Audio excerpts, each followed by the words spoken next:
Ay magandang gabi sa inyo mga kasawi. Kamusta na po kayong lahat? Naway na sa mabuti kayong kalagayan at mag-iingat kayo palagi mga kasawi. Siyempre magbabasa ulit tayo ng ating mensahe. Bakit kaya walang gana sa akin ang misis ko palagi? Ano kaya ang gagawin? Ang magandang gawin? So yung ating sender mga kasawi ay isang lalaki na ang sabi niya ay wala daw gana si Mrs. palagi. Magbibigay tayo ng ating commenter tungkol dito kung bakit nga ba nawawala ng gana ang isang babae sa ganitong sitwasyon na kapakipag hana-hana or jug-jugan mga kasawi. Kasi doon muna tayo sa may walang gana.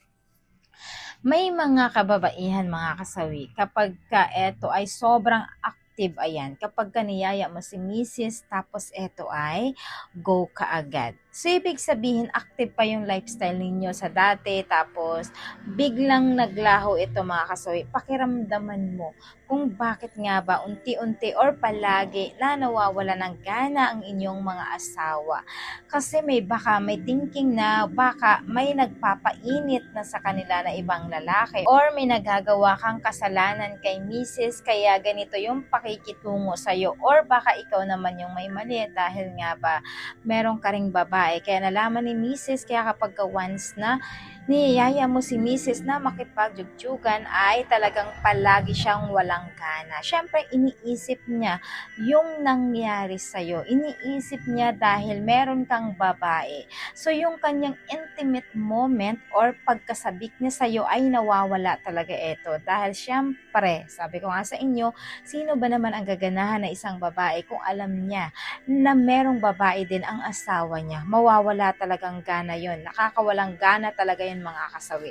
Pero kung tutuusin naman na wala ka namang ginawa kay Mrs., walang sablay, wala kang babae or etc., wala kang pinag-awayan, tapos eto ay palaging nangyayari. Tapos bago pa lang kayo ay sobra talagang hot na hot si Mrs. sa'yo, kada yaya niya ay binagbibigyan ka niya at talagang nakikita mong active talaga siya pagdating sa pakikipag-jugjugan sa'yo.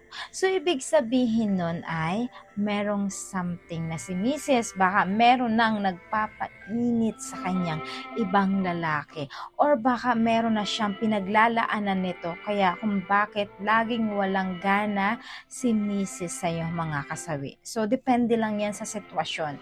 Pero syempre, kayo pa rin yung makakaramdam nito dahil kayo mismo ang nakakasama ng inyong mga misis, mga kasawi. Kumbaga sa atin, binigyan lang natin ng suggestion kung bakit nga ba walang gana si Mrs. pagdating sa pakikipag-jugjugan sa inyo. Kaya kung ganito yung sitwasyon mga kasawi, mas maganda na tanongin nyo si Mrs. kung bakit nga ba wala siyang gana. Kumbaga, minukbang mo na siya lahat, ulo hanggang paa, kinain mo na siopaw, minukbang mo na yung tilapia, talagang pinaglalaruan mo na ang kanyang tong-o pero hindi pa rin talaga walang effect. So, ibig sabihin magtaka ka na kasi meron nang gumagawa sa misis mo na ibang lalaki niyan mga kasawi. So, yun lang po yun. Mas maganda na manmanan mo na yung asawa mo. Ayan, huwag kang magpahalata na meron ka ng pakiramdam na meron na siyang pagbabago para naman mas mahuli mo si misis kaagad kapag ka eto ay nangyari ang mga ganitong rason or sign mga kasawi na ginagawa niya. So, yun lang po mga kasawi yung ating opinion sa ating sender. Naway naintindihan niyo po ang ibig kong sabihin. Maraming salamat po sa patuloy na pagsuporta niyo sa akin sa walang sawang pag-share at pag-comment. Sa mga hindi pa po nakapag-subscribe mga kasawi, pwede na kayo mag-subscribe, pwede na kayo mag-follow para updated kayo sa topic ko araw-araw. Magandang gabi mga kasawi. Mahal kayo ng inyong advisor.